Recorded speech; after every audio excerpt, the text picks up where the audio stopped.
O livro de Ruth é uma benção, né? Ninguém acha na Bíblia. Dei uma olhada aqui de cima, já vi gente procurar na harpa. Não está na harpa, irmão, está aí dentro da Bíblia Sagrada. O 8º livro da Bíblia Sagrada. Todos encontraram? Mas aqui amém fraquinho. Todos encontraram? Eita glória. Ruth capítulo 2, versículos 16 e 17. Em seguida o capítulo 3, versículo 3. Todos acharam agora? Está escrito assim aí no texto sagrado: tirai também dos vossos molhos algumas espigas e deixai-as cair para que ela as apanhe e não a repreendais. Esteve ela apanhando naquele campo até a tarde, debulhou o que apanhara e foi quase um éfa de cevada. Capítulo 3, versículo 3, está escrito assim: lava-te, pois, e unge-te, veste os teus vestidos e desce a eira. Apenas essa parte do versículo. Incline a sua cabeça, por gentileza. Eterno Pai, eu te agradeço. A sua presença é real nesse lugar. A tua voz já tem estrondado neste lugar. Os teus olhos, os teus ouvidos e a tua voz estão neste santuário. E eu quero lhe pedir agora, em nome de Jesus, que o Senhor Deus venha operar por intermédio da sua palavra, que desapareça este mensageiro agora e que a única pessoa que tem aqui neste lugar agora primazia nos corações seja o teu Santo Espírito. Que a partir de agora, Deus, o Senhor venha completar a obra que já começara desde o começo deste trabalho, e em nome de Jesus, unge, Senhor, agora o teu filho para que possa ministrar na tua graça, em nome de Cristo. Amém? Amém, amém. Amados irmãos em Cristo Jesus, o texto que eu li é um texto um tanto distante de nós. O livro de Ruth é um dos livros menos lidos por toda a igreja do Senhor. É um dos menores livros da Bíblia Sagrada, do Velho Testamento. Mas é um livro de grande ensinamento e um livro de grande avivamento para a vida da igreja, para a vida da família e para a vida daqueles que um dia entregaram a sua vida a Cristo Jesus, nosso Senhor. Todas as vezes que eu abro a minha Bíblia no livro de Ruth, eu encontro aqui neste livro o maior de todos os romances de Deus. Um romance bíblico cujos protagonistas são homens e mulheres escolhidos por Deus, e a vida deles reflete muito bem a vida daqueles que estão na casa do Senhor. Todas as pessoas que gostam de romance, não era nem necessário, né, ligar a TV na Rede Globo para ver novela, era só abrir a Bíblia no livro de Ruth, e você vai descobrir aqui uma história muito mais poderosa e com uma diferença muito grande. Aqui na Bíblia é real, é verdadeiro, aconteceu. E é a história inspirada por Deus. Então eu quero que você agora se segure aí, porque nós vamos entrar nas revelações de Deus na sua palavra. Quando eu abro a minha Bíblia no livro de Ruth, eu encontro aqui a história de uma família completa. Uma família composta por um pai, uma mãe e 2 filhos homens. Elimeleque, Noemi e os seus 2 filhos, Malom e Quilom. Quando eu olho para a vida desta família, eu fico às vezes até com um certo toque de inveja ao ver que existiu na face da terra uma família com tanta coisa boa de Deus e que infelizmente jogaram tudo para o ar. Quando eu olho para a vida de Elimeleque, Noemi e os seus 2 filhos, eu encontro aqui 3 grandes razões porque eles eram, ou porque eles deveriam ser, no mínimo, a família mais feliz da terra. Primeiro, eles deveriam ser a família mais feliz da terra porque, afinal de contas, eles eram judeus, eles eram israelitas. E ser um israelita não era ser ou pertencer a qualquer povinho micho, não. Ser israelita era ser nação eleita por Deus. Eles eram e faziam parte do povo escolhido. Segundo, além de serem israelitas e fazerem parte da nação escolhida por Deus, eles serviam ao único e verdadeiro Deus que havia e ainda existe, que sempre foi, é e será para todos sempre o único e imortal Deus Todo-Poderoso. Eles não serviam a Baal, a Astarote, a Azera ou aos outros pseudo-deuses que havia no mundo antigo, não. Eles serviam ao Deus eterno, Deus dos milagres, o Deus que fazia trovejar a sua glória, o Deus que recebia sacrifícios, o Deus que falava com o seu povo. Eles serviam ao Deus verdadeiro, único e poderoso. Em terceiro lugar, este povo, além de ser israelita, além de ter o seu Deus como sendo o único e verdadeiro Deus, este povo morava na terra que manava leite e mel. Era a terra da possessão, era a terra prometida, era a terra que Deus havia prometido a Abraão, Isaque e a Jacó. E então eles moravam na terra que manava leite e mel. Para completar essa história linda, eles não moravam em qualquer uma das cidadezinhas da época, eles moravam em Belém, e a palavra Belém significa casa do pão. E olha, eu vou lhe dar aqui uma explicação hoje. Como não existe casa de pão, o termo mais apropriado seria padaria. Eles moravam na padaria do céu, no lugar onde jamais haveria fome, porque Deus mesmo havia escolhido aquele lugar.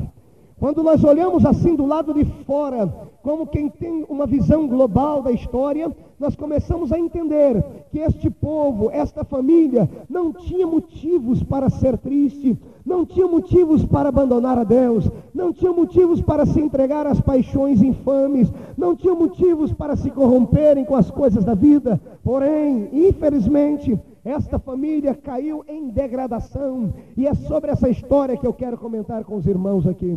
E já quero começar aqui a fazer uma analogia entre esta família e a família de Deus que está reunida aqui neste santuário nesta noite. Hoje nós, os cristãos, principalmente nós, os pentecostais, salvos e lavados no sangue de Cristo, temos tudo para ser a família mais feliz da terra. Por quê, pregador? Primeiro, somos a nação escolhida e lavada com o sangue de Cristo. Enquanto os homens lá fora vão de cabeça para baixo para o inferno, e quando eles ficam aflitos e angustiados, não tem a quem clamar, nós estamos aqui guardados debaixo da potente mão do Deus eterno. Enquanto os homens lá fora não têm a quem recorrer na hora da angústia, nós também passamos por angústia, é verdade? E a Bíblia diz que da mesma sorte que sofre o ímpio, sofre também o justo, mas também há um grande versículo que diz que ainda outra vez e vereis a diferença entre o que serve a Deus e o que não serve a Deus. Somos tudo, temos tudo para ser uma família alegre. Deveríamos ter tudo aqui para andarmos aqui de cabeça erguida e com o rosto alegre, com um sorriso nos lábios, e não ficar com essa cara feia, parecendo que comeu giló na hora da janta sem sal, parecendo que foste batizado no vinagre. Crente que é crente verdadeiro, até debaixo de tribulação ele dá sorriso, porque ele sabe que a sua terra não é esta aqui, a sua terra está lá em cima lhe aguardando. Ei, aleluia! Mas, assim como a família deles lá, nós temos os nossos problemas. Temos tudo para ser a família mais feliz da terra, porque nós servimos a Deus. Servir a Deus não é servir a Mamon, servir a Deus não é servir a Aparecida, servir a Deus não é como servir a outros deuses pequenos aí fora, porque esses deuses pequenos não podem fazer nada para as pessoas, eles apenas cegam as pessoas. Agora o nosso Deus é vivo, é eterno, e eu posso senti-lo aqui entre nós hoje. Nós temos o único Deus, o Deus eterno, o dono do mundo. Imagine você, que o dono do mundo conhece você pelo nome e sabe onde você mora. E na hora da angústia e da tribulação, é Ele quem vem socorrer a sua vida. É Ele que, se for preciso, fará como fez com Davi. Ele vai sentar nas asas de um querubim e vai voar sobre as asas do vento para vir te socorrer nessa noite, se necessário for. Ei, nós temos o único Deus eterno ao nosso favor. Como se não bastasse isso, nós ainda estamos aqui habitando na terra que mana leite e mel. Moramos aqui na padaria de Deus. A igreja do Senhor é uma padaria. Aqui ninguém passa fome, a não ser que esteja com alguma doença no estômago, algum câncer maligno. Mas se tiver, o meu Senhor vai lhe curar hoje. Toda a palavra que proceder daqui será vida eterna para a tua vida. Amém? Mas, contudo, entretanto, pastores, Elimeleque, o pai da família, era um medroso e um covarde. Era um homem que tinha os seus desejos, os seus anseios. Era um aventureiro. O pai da família era um aventureiro. Chegaram rumores em Belém de que a fome iria tomar conta de toda aquela região. Não havia ainda fome. E havia rumores de que haveria fome. E Elimeleque, então, sem fé em Deus, sem orar a Deus, sem oferecer sacrifício a Deus, ele chama a sua família, mulher e filhos, e não questiona eles, não diz a eles se a opinião, não pede opinião, ele simplesmente decreta. No Velho Testamento, a mulher e os filhos tinham pouco valor de decisão na hora da escolha. Quem mandava muito era o homem. Para as irmãs terem uma ideia, a mulher no Velho Testamento, o seu valor equivalia à condição dela dar filhos ou não, gerar filhos ou não. Se a mulher pudesse gerar filhos, ela tinha um valor diante da sociedade. Se não gerasse filhos, ela era amaldiçoada. E outro sim, ela deveria gerar filhos homens, porque se gerasse filhos mulheres, até hoje só se os judeus vão para o templo quando nasce uma filha mulher e ficam pedindo perdão a Deus, como se eles tivessem pecado. Ora, que coisa horrível. Já pensou você viver nessa época? Ainda mais você hoje, irmão, que só falta pegar o seu marido com pau de macarrão. Queria que você vivesse naquela época lá. Queria que você vivesse nessa época para você aprender como é que eram as mulheres do Velho Testamento. Noemi era uma mulher crente, serva do Deus vivo, mas não tinha poder de decisão. E o seu marido não lhe participou os seus planos, os desejos do seu coração. E então, sem questionar a ninguém, ele diz à sua família: amanhã estaremos mudando aqui de Belém. Eu encontrei aqui perto uma terra chamada Terra de Moabe. E para aqueles que estudam a Bíblia Sagrada, sabem muito bem que os moabitas, embora fossem irmãos de sangue de Israel, porque eles eram filhos daquele incesto que houve entre Ló e suas duas filhas, quando da destruição de Sodoma e Gomorra, nasceram ali os amonitas e os moabitas. Embora fossem irmãos de sangue, eles eram inimigos declarados de Israel. Era um povo amaldiçoado, porque nasceram de um ato impensado de duas moças que não tinham compromisso com Deus quando se deitaram com seu próprio pai. Então olhe para onde é que Elimeleque agora desejou descer. Ele desceu para Moabe. Moabe, terra amaldiçoada, terra da destruição, apenas porque ouviu um rumor de que haveria fome em sua terra. E aqui eu abro um parênteses para começar a explicar. Deus essa noite disse ao meu coração que existem vidas aqui hoje, aqui neste lugar, que estão como Elimeleque. Ouviram boatos de que haverá fome em sua casa. Ouviram boatos de grande tribulação na sua vida, no seu cargo, na sua igreja, e já estão pensando em abandonarem o seu lugar, abandonarem o coral, abandonarem a mocidade, abandonarem o ciclo de oração. Olhe lá, se não quiserem abandonar o seu ministério que Deus lhe deu, apenas por um boato, apenas porque alguém comentou que haveria fome, e estão descendo de cabeça para baixo para a terra de Moabe, para a terra amaldiçoada. São pessoas que estão aqui apenas com o corpo físico, mas a alma está lá fora, e até agora não sentiram nada de Deus, e se fosse necessário, só não levantaram ainda por vergonha, mas se não fosse isso, já estariam longe daqui, porque os hinos que foram cantados e as palavras que começaram a ser pregadas, já começam a fazer mal aos seus ouvidos, e eu tenho pena de você, e eu também sei o que é que você passa, porque eu já passei por isso. Isto aí é exatamente condição de pessoas que se perderam na caminhada, que estão na igreja não por amor a Cristo, mas por outras coisas, pessoas que não foram convertidas, mas que estão apenas convencidas, e que precisam nesta noite se encontrarem com Deus Todo-Poderoso, para receberem uma descarga de poder sobre a tua vida, e um pouquinho de azeite no coração. Se segura, porque hoje o chicote está afiado. Eita glória! Mas lá vamos nós. Não se preocupe com o final, que o final eu já sei como é que vai terminar, viu? Crente pulando, gritando, falando em língua estranha, aleluia. Mas vamos lá. Então, Elimeleque desce para aquela terra, pastor. Quando ele chega lá, ele se transforma num grande latifundiário, um fazendeiro. Porque a terra era barata, a terra amaldiçoada não vale nada. Adquiriu um lote de terra e começou a plantar. De repente ele ficou rico na terra. Ele ficou próspero naquele lugar. A situação foi tão gostosa para ele que os seus filhos até casaram. Malom e Quilom se casaram. Um se casou com uma moça que se chamava Orfa, e o outro se casou com uma moça que se chamava Ruth, que é a protagonista da nossa história e com quem nós vamos chorar muito aqui nesta noite. A família estava agora perfeita. Já era uma família completa, agora estava perfeita, porque mais duas pessoas se agregaram.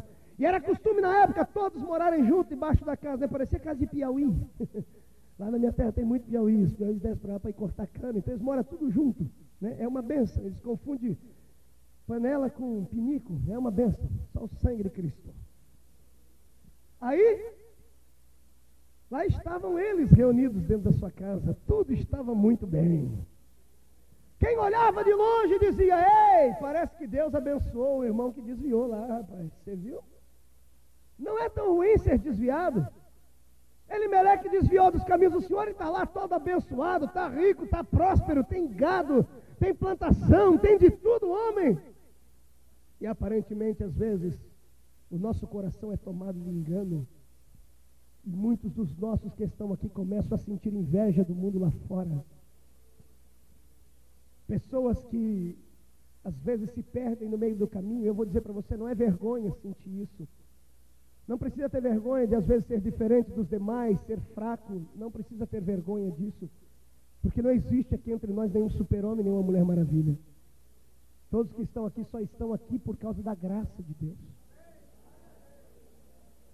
Todos nós fomos eleitos por Cristo. E fomos eleitos com um voto só. Porque ninguém dava valor na tua vida, nem teu pai, nem tua mãe, nem teu marido, ninguém dava voto em você. Aí Jesus olhou para você, viu você tomado em drogas, miserável, desgraçado, pobre, cego e nu. E Jesus olhou para você e falou, eu vou votar em você. E ele pegou a gota do seu sangue e votou na sua vida e disse, Deus, eu acredito naquele moço. Eu acredito naquela mulher. Eu elejo ele como meu santo. Então não é necessário sentir vergonha de ser fraco e de padecer dificuldades. Porque um dia, lendo a Bíblia Sagrada, eu descobri que um dos maiores músicos de Deus, um dos maiores líderes do louvor de Deus, abaixo de Davi era ele, seu nome era Asaf. Asaf escreve o salmo que dilacera a alma de todo cristão que está passando por um momento de dúvida na sua caminhada. Asaf escreve o salmo 73. E no Salmo 73 o salmista vai dizendo, olha, Asaf não era qualquer cantorzinho não, Asaf ele era o líder do coral, foi o homem que fez os mais belos hinos dos salmos, abaixo de Davi era ele. Quando alguém queria ver cair fogo na congregação, ou na hora de instruírem os seus sacerdotes ministrarem, era Asaf quem levantava o coral para cantar. Ele era um homem acima de qualquer suspeita, era um homem que as mães e os filhos olhavam para ele e os pais diziam, filho, quando você crescer, eu quero que tu seja como o irmão Asaf, um homem santo, um homem que sabe louvar a Deus. E um dia Asaf entra dentro do quartinho do fundo da vida, quartinho que todo mundo tem, eu tenho o meu, você tem o seu, o quartinho onde a gente deixa a nossa cruz de vez em quando, e ele fecha a porta atrás de si, e ele começa a dizer, quanto a mim, os meus pés quase se resvalaram,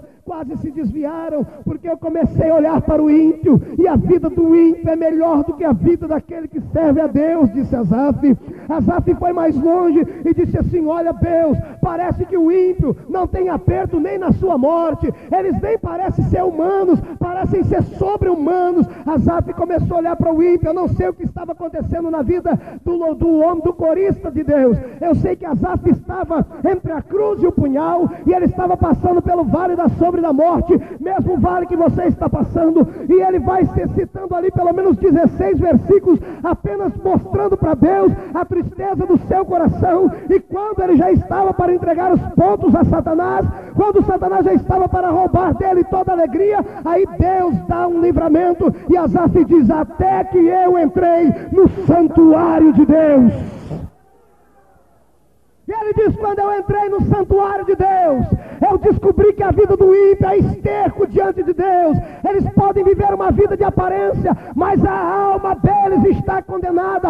Ei, você olha aqui em mim, é verdade que existem pessoas aqui que não têm um centavo no bolso, e se nós virássemos eles de cabeça para baixo, não ia cair um níquel do seu bolso. É verdade que existem pessoas aqui que não têm uma casa própria para morar, e para pagar o aluguel passam dificuldade. É verdade que existem pessoas aqui que deixam quase tudo que ganham lá na farmácia por causa das doenças e enfermidades. Todavia, se pudéssemos abrir a alma desses crentes, encontraríamos o Espírito do Senhor lá dentro, e a salvação, e o nome dele é escrito no livro da vida do céu.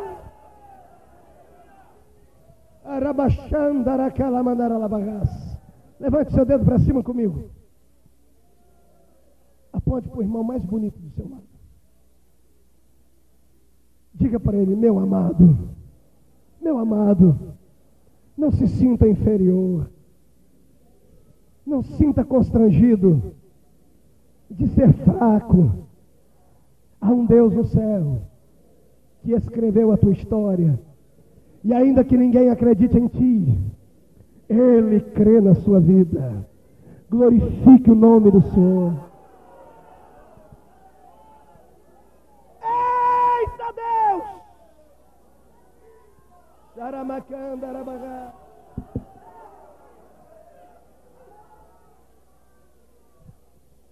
Palavra revelada, vamos lá? É uma história e tanto, até meia-noite eu termino de pregar. De repente, quando estava tudo muito bem, Deus lá dos altos céus estava olhando para Elimeleque. Não é que Deus havia abençoado a vida daquele desviado. Quando tu vê um desviado abençoado aí, entre aspas, não sinta inveja dele.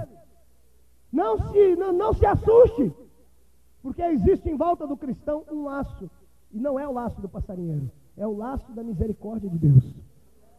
Em cada um de nós aqui é um laço da misericórdia, e quando a gente sai fora, Deus vai dando corda. Deus deixa aí.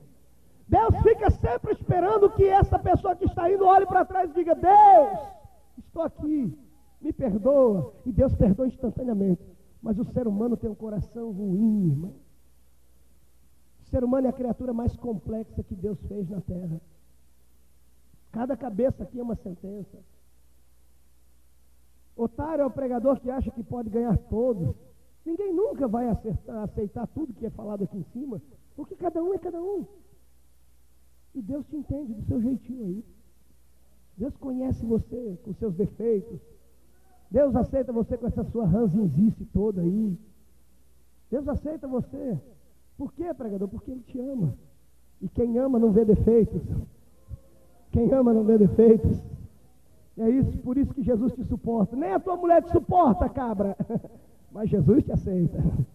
Jesus te ama. Jesus conhece o teu cheiro, amado. Moço, moça, Satanás disse para você que tu não vale nada. Ele disse que se fosse você no seu lugar, ele já teria saído da igreja. Ele é um mentiroso, saiba disso. Ele é um mentiroso. Jesus conhece você. E por você ele morreu na cruz. E é pela tua vida que ele luta nessa noite. E eu sinto que nós estamos aqui hoje em um culto de batalha espiritual. Estão percebendo a diferença do culto de ontem para hoje? Há uma batalha espiritual no céu hoje. Vamos ver quem vai ganhar essa batalha.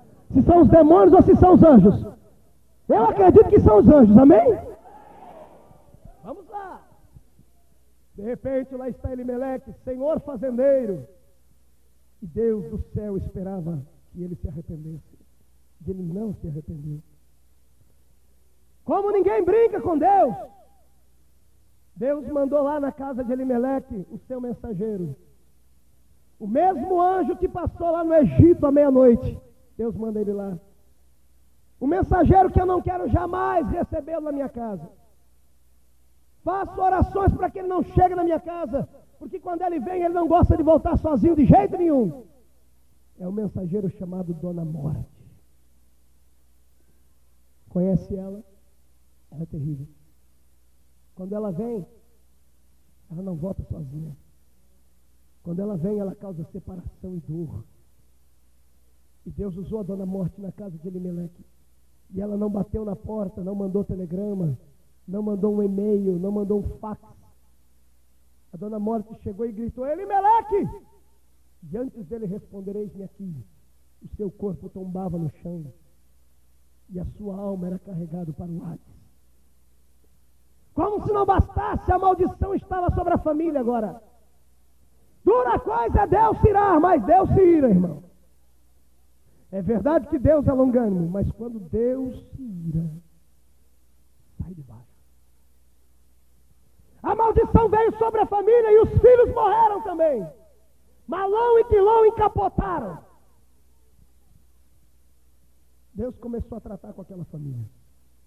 E o Espírito de Cristo me diz ao coração aqui, que se não houver arrependimento nesta noite aqui, Ele vai começar a tratar nas famílias. Eu não sei o que está acontecendo, não conheço você, nunca lhe vi. Mas o meu Deus não admite mais brincadeira. É bom pularmos, é bom gritarmos como ontem, é bom ver Jesus batizar aqui dezenas de pessoas com o Espírito Santo. Mas eu ainda prefiro essa palavra que o Senhor está mandando hoje, uma palavra que provoca milagre, milagre de vida eterna. Elimeleque perdido na igreja aqui em Camboriú, te acerta com Deus hoje. Sobra lá no canto, Noemi, a velhinha e 2 noras. Duas meninas novas, viúvas, pela fatalidade do erro de um homem que não soube reconhecer o seu erro. E agora a velha, depois de chorar, chama as duas para perto de si, as duas olham para ela, e Noemi diz para elas com os olhos inchados de lágrimas, e diz: Deus levou os meus 2 filhos e o meu marido. Eu não tenho mais nada para oferecer a vocês, vocês são novas, bonitas, voltem para a casa dos seus pais.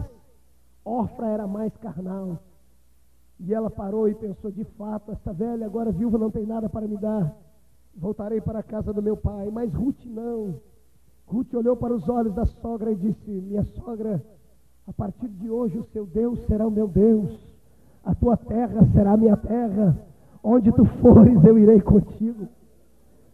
E é lindo falarmos isso, e todos que pregam em Ruth falam isso, mas agora aqui entra a revelação. Eu fiquei a noite inteira uma vez orando e falei: Deus, o que levou Ruth a seguir Noemi? A lógica, não tem lógica nenhuma nisso aqui. Uma moça bonita, com sã consciência, correr atrás de uma mulher viúva que não tinha nada para dar a ela, é loucura. É coisa fora do normal. Algum mistério aconteceu aqui. Eu falei: Deus, o que aconteceu? E o Senhor Deus me revelou: o teu Deus fala contigo, o meu fala comigo.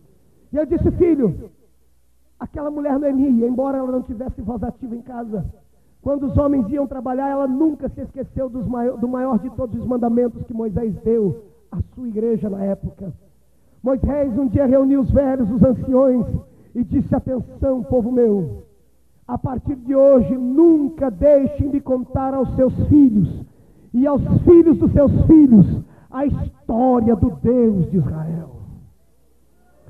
Quando Noemi estava em casa, ela começou a fazer obra missionária dentro de casa.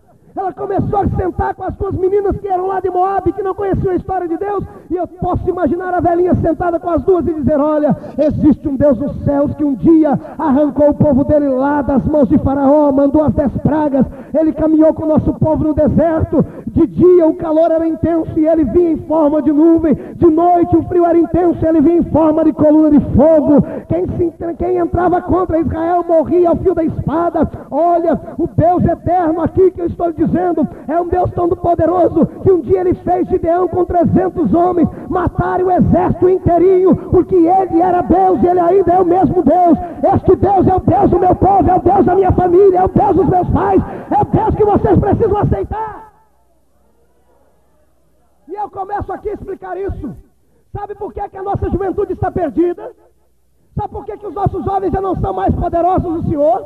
Sabe por que nós já quase não vemos jovens profetizarem, interpretarem línguas estranhas ou dedicarem as suas vidas a Deus? Há uma falha no seio da igreja, e a falha está naqueles que estão na igreja há mais tempo. A falha está nos pais, a falha está nos mais velhos. Eu venho de uma igreja assim, nós somos ensinados assim. Eu venho de uma igreja onde as irmãs do ciclo de oração e outras irmãs da igreja nunca tiveram paciência com os jovens. Quando aparecia um jovem rebelde como eu era, fui um jovem, talvez o pior moço da igreja, ninguém gostava nem que os filhos sentassem do meu lado. Todas as pessoas que chegavam em mim, só chegavam em mim para me repreender, para dizer: olha, Deus vai pesar a mão em ti, conserta a sua vida, a cova vai estar aberta. Ninguém nunca chegou em mim para me dizer: ei, existe um Deus do céu que criou uma história e vai transformar a sua vida e vai usar você com poder e glória. Quer ver o teu filho abençoado, irmã? Nunca mais chama o teu filho de danado. Sabe o que significa a palavra danado no nosso dicionário Aurélio? Condenado ao inferno. Jogamos praga nos filhos. Eu conheço uma moça da igreja, onde passei um dia desses, a moça não consegue casamento. Sabe por quê? A mãe dela, crente na igreja, sempre toda a vida falou para ela: você nunca vai conseguir um homem para você. Você vai viver a vida inteira sozinha. Você não serve nem para arrumar a cozinha de casa.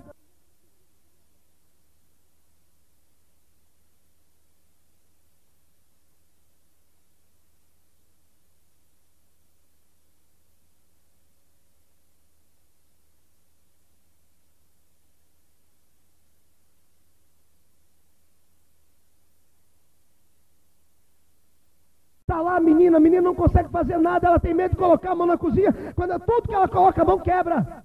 maldição gerada pela boca de um pai e de uma mãe. Ao invés de você hoje sentar com um chicote para conversar com seu filho, sente com ele e fale da unção do Deus Todo-Poderoso, e Deus mudará a vida dele. Era canto ribianda na barraia. Ruth teve a sorte de sentar com uma mulher que era carinhosa e contou para ela a história de Deus. Como toda moça, Ruth ia dormir e sonhava com o Deus dos israelitas. Eu fico tirando e passava aquela moça, toda moça gosta de história. E ao invés de você ficar lendo aquelas revistas Bianca ou Amigo, essas revistas de conto e de gatos e de coisas assim, moça, comece a ler a Bíblia. Comece a descobrir a história de um Deus que pode tirar você do anonimato.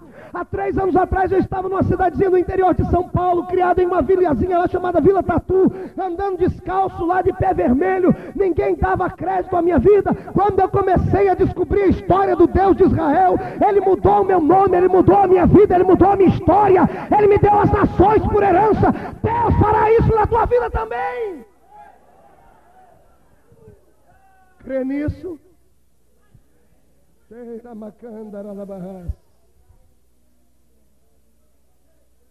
Duas mulheres agora é hora de chorar, prepara o lenço. 2 mulheres agora, viúvas. Noemi olha para toda a fazenda do marido e ela começa a sentir nojo de tudo aquilo. Nojo. Porque aquilo gerou a morte do marido. E ela faz uma coisa, ela diz: Deus, me dá uma segunda chance. E ela resolve voltar para a terra do pão. Deus hoje está te dando uma segunda chance. Regresse para a casa do pão. Regresse para a casa do pão, não importa o que aconteceu. Volte para a casa do pão. Lá vem agora 2 mulheres andando pelo deserto. A trajetória de Belém até Moabe era um lugar cheio de assaltantes, cheio de homens maus. E aquelas mulheres não tiveram medo. Sabe por quê? Porque Noemi tinha uma fé viva em Deus.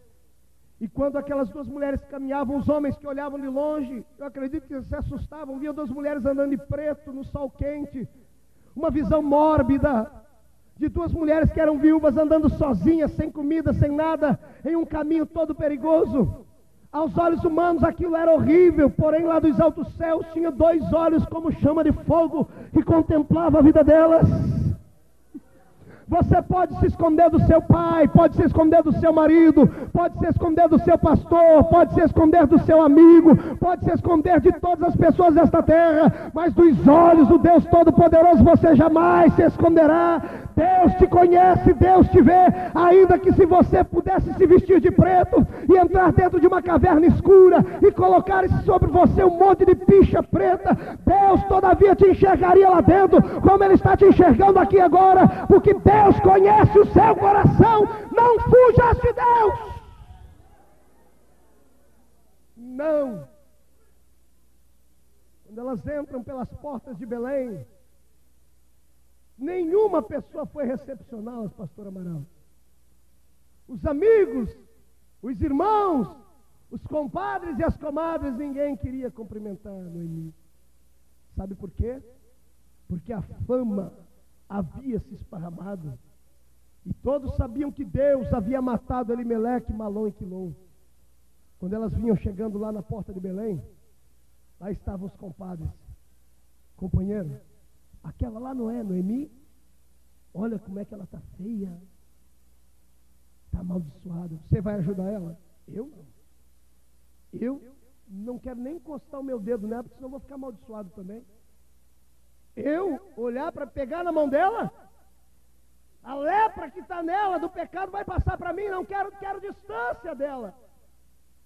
As amigas e os amigos desapareceram. Isso não te lembra nada? Não te lembra a vida e a história daquelas pessoas que se enfraqueceram no Evangelho e saíram da igreja? E quando entram por esta porta, aí você é o primeiro a sair de perto. Você não tem compaixão das vidas que estão desviadas do caminho do Senhor. Pregamos o amor, mas não temos amor, irmãos.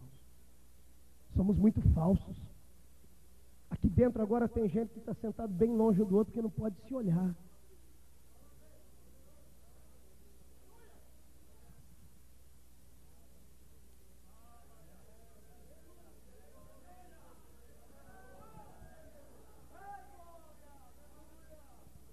Tem gente que está aqui há tanto tempo, está tão ruim, que comprou um pedacinho do banco aí, ó. Se alguém sentar no lugar dele, ele briga por esse lugarzinho. Se perdeu na vida cristã. Depois quer pular, falar em língua estranha, que jeito? Só se for imitação mesmo. Deus não quer mais brincadeira. Voltemos a amar as pessoas, amados. Ame as pessoas. Ame os mais fracos. Como pode tu amares a Deus do céu se tu não amas o teu irmão mais fraco? Não, pregador, é melhor mesmo essas pessoas ficam um pé no mundo, outro pé na igreja, é melhor que saísse de uma vez. Ei, você, tu se esqueceu que um dia tu entrou aqui, sujo, miserável.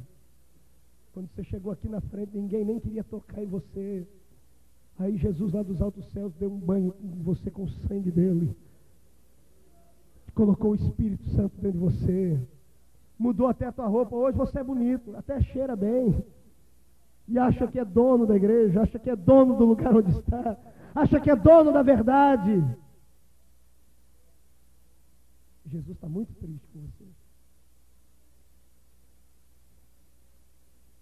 Conheço a história de um menino, que ele uma vez se afastou dos caminhos do Senhor. Ele não era o melhor crente da igreja, mas também não era o pior. E ele saiu da igreja e ninguém nunca foi visitar ele. E olha que ele de vez em quando dava uns testemunhos no púlpito. Um belo dia, o dia D, esse menino estava num baile e ali arrumou uma briga muito grande lá. E o moço da briga bateu nele, no rosto dele. E ele ficou irado, dopado com drogas, foi na casa do amigo buscar um revólver para matar o rapaz. Quando eles entraram no baile, o segurança não deixou entrar com a arma, então eles deixaram a arma do lado de fora, numa moita de capim. Disseram, assim que terminar o baile, a gente mata ele. Isso era 11 horas da noite, o baile ia terminar às 11h30. Nesse inteirinho, tinha um irmão orando lá do outro lado da cidade, orando para dormir. E ele, joelho no chão, disse, Deus, muito obrigado por essa noite. E o Senhor interrompeu a oração dele e disse, filho, busca aquele rapaz que está desviado. E ele levantou a cabeça, olhou para a esposa, você ouviu alguma coisa? Ele falou, não. Então eu estou com muito sono, estou ouvindo demais. E ele continuou, Senhor, muito obrigado. E o Senhor disse, filho, busca aquele menino, porque eu não garanto a vida dele até o final dessa noite. Busque ele. Então ele se levantou e disse, filho, eu ouvi Deus falar. Ela foi, então se Deus falou, vamos lá. Trocaram, pegaram o seu carro e disseram, Deus, a cidade é grande, onde nós vamos achar ele? E o Senhor disse, ele está em um baile. E eles foram passando em todos os clubes, passavam em um antes de parar, o Espírito Santo falou, não está aí, está em outro. Eles foram indo até que acharam o rapaz. E acharam o baile onde o rapaz estava, 15 minutos antes do baile terminar. Eles entraram lá dentro, esse moço, quando ele foi entrar dentro do baile, ele olhou para a roupa dele, ele disse, oficial, Satanás veio e falou no ouvido dele, e se alguém estiver entrando aí, ver você entrando aí dentro, vou falar que você estava no baile. E ele, Senhor, é verdade, vão achar que eu estou entrando no baile, vão querer me excluir também, depois para explicar que tomada de porco não é focinho, focinho de porco não é tomada, está difícil. Naquela hora o Espírito de Deus disse para ele, filho, não se preocupe com o que os homens pensam, faça o que eu estou dizendo, porque tem uma alma aí dentro que precisa de vida. Ele entrou no meio daquelas luzes lá, tomado por uma coragem de Gideão, entrou lá dentro, olhou, encontrou o rapaz no meio de 300 pessoas pulando, ele catou o rapaz, levou para fora. O rapaz estava cheio de pulseira, cabelo comprido, dopado com drogas, todo mal vestido, grogue. Ele pegou e deu um tapa no rosto do moço para acordar ele, e ele disse assim para o menino, filho, Deus mandou te tirar daqui, porque ele não garante a sua vida até o final dessa noite. Ninguém sabia da história do revólver, apenas o Deus lá dos altos céus sabia. Ele levou o moço para a casa dele naquela noite. Quando ele colocou o moço sentado no sofá, o moço deitou. Então ele olhou para o moço e disse para a esposa, como é que nós nunca percebemos a falta desse moço na igreja? Esse aqui não é aquele menino que um dia lá deu um testemunho lá e Jesus abençoou. Olha a situação dele, parecendo um porco, parecendo um homem sem Deus, uma vida pobre, miserável. Ele se sentiu tão mal, ele pediu perdão a Deus, colocou a mão em cima do menino e falou, Deus, repreenda agora esse efeito da droga. Enquanto ele colocou a mão, Jesus tirou o efeito da droga e o moço sentou no sofá. Ele disse, Deus, se tu tens uma obra na vida desse moço, renova ele com o Espírito Santo agora. E Jesus renovou o moço com o Espírito Santo. E aquele moço está aqui pregando para vocês nessa noite, que era caído nas drogas. E eu estava com o revólver pronto para matar alguém. Ninguém na igreja nunca se lembrou que eu estava desviado dos caminhos do Senhor. Se não fosse Deus naquele dia ir lá acordar um crente para mandar me buscar, talvez eu não estaria aqui hoje. E quando eu olho para a nossa vida, na nossa vida nós só temos uma vida de aparência. Quantos filhos dessa casa estão desviados aqui e você nem se lembra deles? Oh, maldição!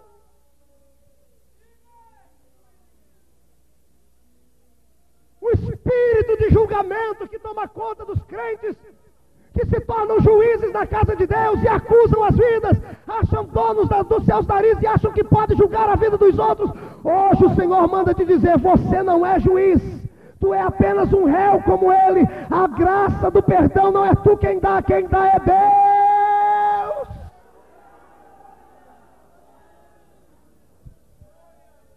Quer ver o que Deus vai fazer aqui agora? Quem aqui conhece um desviado? Levante a mão. Levanta bem alto. Abra a tua mão. Quem conhece um desviado? Ô irmã, teu filho está desviado. Levante, fica com a mão levantada. Fecha o teu olho. Coloque aí na palma da sua mão o nome dele. Fecha a tua mão. Traz a tua mão aqui no coração. Eu vou orar para Jesus deixar você sentir o que um desviado sente.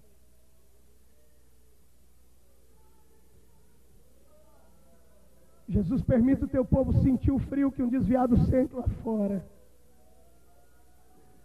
Permita, Senhor, o teu filho, a tua filha sentir o que essa pessoa sente, a agonia das noites sem dormir, a dor no peito, a vontade de voltar para casa, mas não tem condições, não tem coragem, não tem força. O desprezo que lhe foi dado, Senhor, os irmãos que lhe negaram a paz do Senhor, Pai, permita o teu povo aqui sentir agora um pouquinho da agonia que o desviado sente lá fora.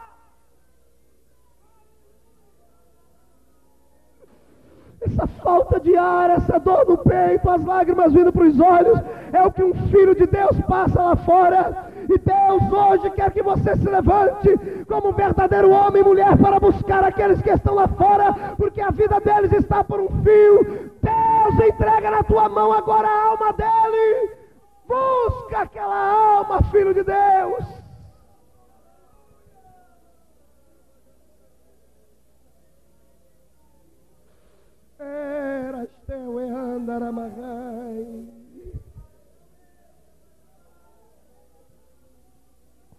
Olhe para mim.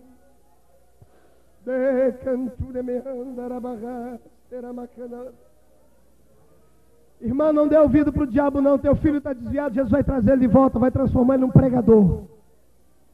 Eu profetizo isso, profetizo que a tua filha vai vir e vai ser uma missionária de Deus. Profetizo que o teu esposo vai voltar, filho de Deus. Vai voltar e Deus vai fazer dele um grande gigante dessa cidade aqui. Eu profetizo isso em nome de Cristo. Aleluia. Posso ir mais um pouquinho? Posso ir mais um pouquinho? Os irmãos estão cansados? As duas mulheres chegam lá em Belém, pastores. Quando elas entram lá em Belém, a velha não tinha força para trabalhar mais. Ela fica num cantinho. E elas não tinham o que comer. Então Ruth sai procurando comida para elas, procurando um trabalho. E Ruth diz aí, Noemi, fica aqui que eu vou trazer comida para ti e para mim. Afinal de contas, o teu Deus é o Deus que cuida das viúvas. Foi isso que você me ensinou. Lá sai aquela moça bonita procurando emprego lá na cidade. Ninguém deu emprego a ela porque ela era diferente. Todo mundo sabia que ela não era dali. De onde você é, moça? Eu sou da terra de Moabe. Moabe! Terra amaldiçoada! Suma daqui! Ela não encontrou serviço na cidade. O dia já estava assim indo embora. E ela olhava para trás e se lembrava da velhinha que estava com fome, a sua sogra. Na cidade ninguém deu apoio para ela, então só restou um lugar para ela, lá no meio do mato. A roça, a agricultura. E ela foi até a agricultura, não teve medo. Chegou lá e pediu serviço. E o homem disse assim para ela, lá o administrador fazendo, nós só temos aqui serviço de debulhar espiga. Isso era um trabalho de homem fazer. Mas ela, como tinha desejo e queria levar a todo custo comida para sua amiga, para sua sogra, ela aceitou aquele serviço. E cada um tinha uma eira para colher. Os homens que já estavam acostumados ao trabalho, um de cá, outro de cá, outro de lá. E ela aqui, como a gente não conhece cevada, vamos aqui falar que essa aqui era espigas de milho. Alguém aqui já catou milho, já quebrou milho? Alguma vez na vida? Eita, vocês criados na roça, é? Oxi. Alguém aqui já quebrou milho? Olha ali. Então estou em casa. Não é fácil quebrar milho, não. É o balaio amarrado na cintura aqui. Eu falo isso que lá na nossa terra nós já fizemos isso. Amarra o balaio aqui assim, um chapéu de palha no rosto, uma meia na mão por causa das ferpas, e vai lá naqueles pés de milho e começa a quebrar e jogar aqui dentro. Um homem acostumado, um agricultor acostumado, ele faz aquilo rapidinho. É rápido. Joga aqui dentro e vai embora. E a nossa irmã Noemi, Ruth, que nunca tinha pegado um serviço pesado. A mão dela era lisinha. E quando ela começa a quebrar, na segunda espiga, já as bolhas começavam a aparecer. O sol queimando o seu rosto. Dos lados das eiras de cá, os homens já tinham desaparecido. E ela ainda estava logo no comecinho. Ela catava o saco, lá sacoalhava, tinha pouquinho.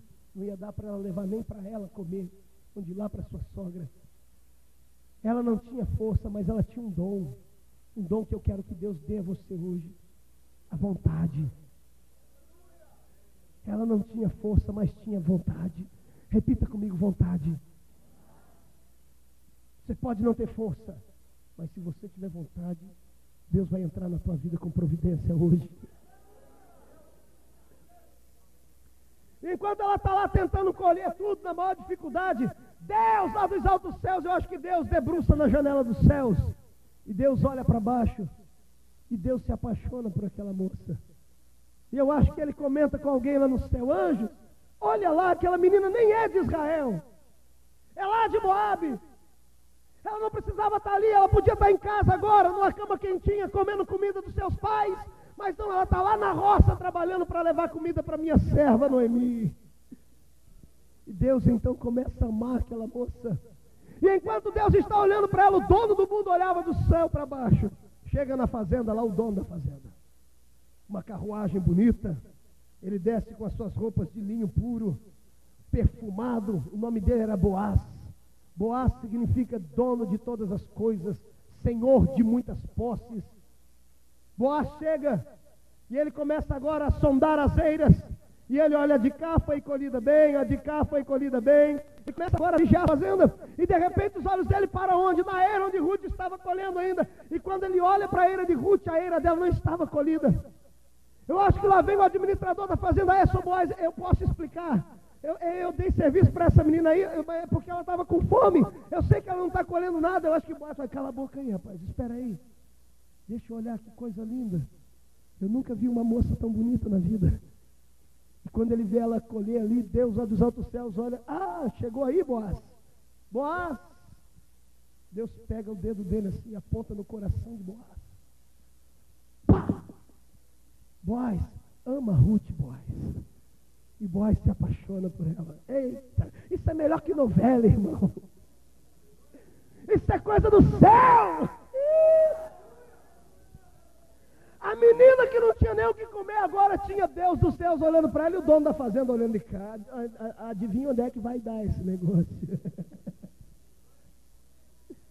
Ei, tem um Deus lá em cima olhando para ti. Você vai ver o que Deus vai fazer aqui daqui a pouco.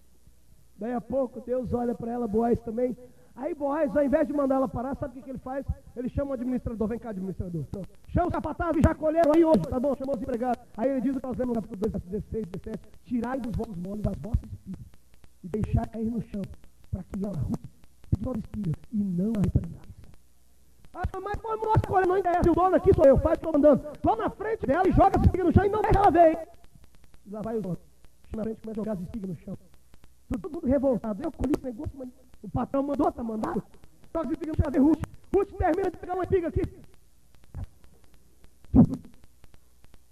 Olha para a mão doendo, quando ela olha na frente assim, uma trilha de espiga cai no chão. Fala, eu estou com viagem. Acho que é fome. Olha, ela olha de cá, onde lá não tem ninguém. Ela gasta esse filho. Ele fez isso. Não tem ninguém olhando até essa caminha. Dá um passo, mais uma. Ela gata no chão, coloca. Dá outro passo, mais uma. O cara não fez o dia todo, ela fez em 10 minutos. Em 10 minutos, o balaio dela, tu achando a Ruth arrastando. Ela chega lá, ela levanta a cabeça e diz, está aqui o que eu colhi. Dê aqui o meu dinheiro que eu tenho que levar comida agora para minha sogra. Aí o cara paga ela. Quando ela chega em casa, ela diz, de mim, Deus é Deus. O teu Deus deu as espigas na minha frente para eu comer. Rachacando por minha ela acha. Fica de pé comigo.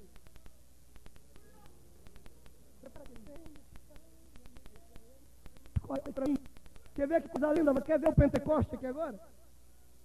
Sabe quem é Ruth aqui hoje? Levanta o dedo assim para o céu. Você vai apontar o dedo para Ruth agora. Faz o que eu faço com o meu dedo.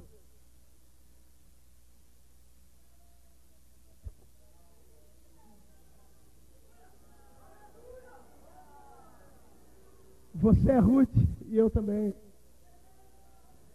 Ninguém te deu atenção, querido, como ninguém deu atenção para Ruth.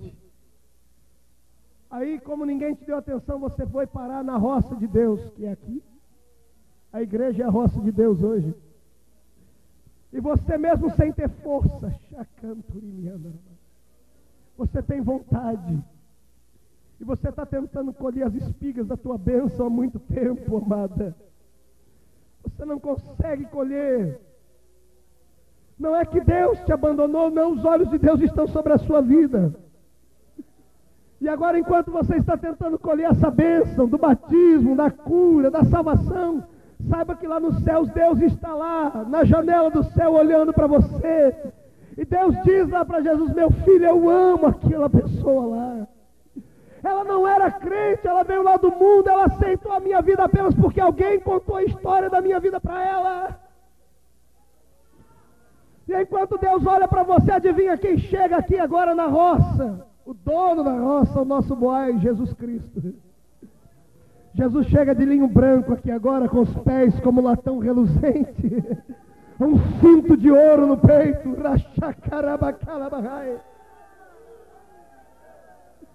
Ele entra e ele começa a olhar as eiras da igreja.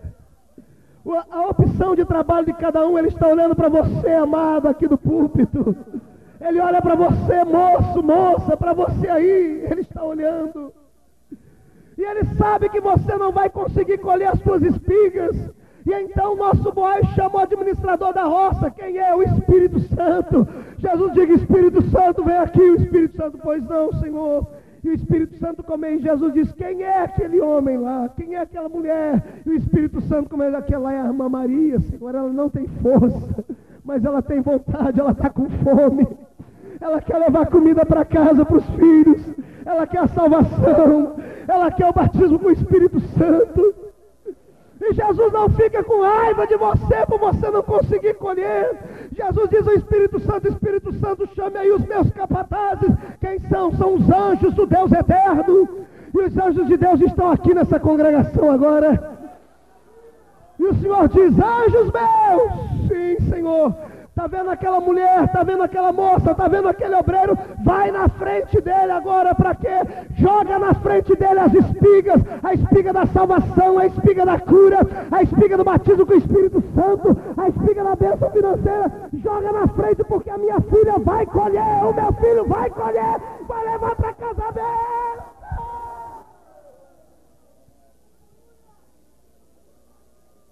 Eu vou fazer um convite só aqui agora. Cadê a Ruth de Deus? Cadê o homem de Deus aqui hoje? Que sente no seu coração que não está conseguindo a bênção, mas que quer colher hoje. Vem aqui à frente, filho, vem aqui. Vem aqui hoje, eu vou te ajudar a colher.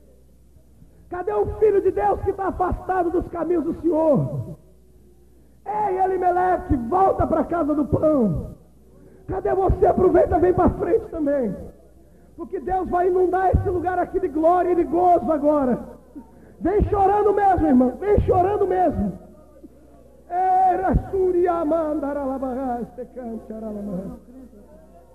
Você que não é evangélico, vem junto, entra no meio desse povo todo aqui. Vem colher a tua espiga agora. Ei,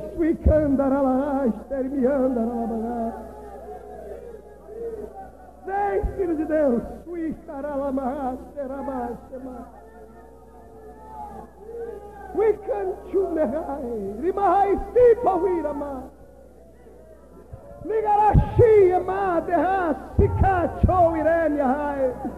Servo meu, eu, Senhor, falo contigo.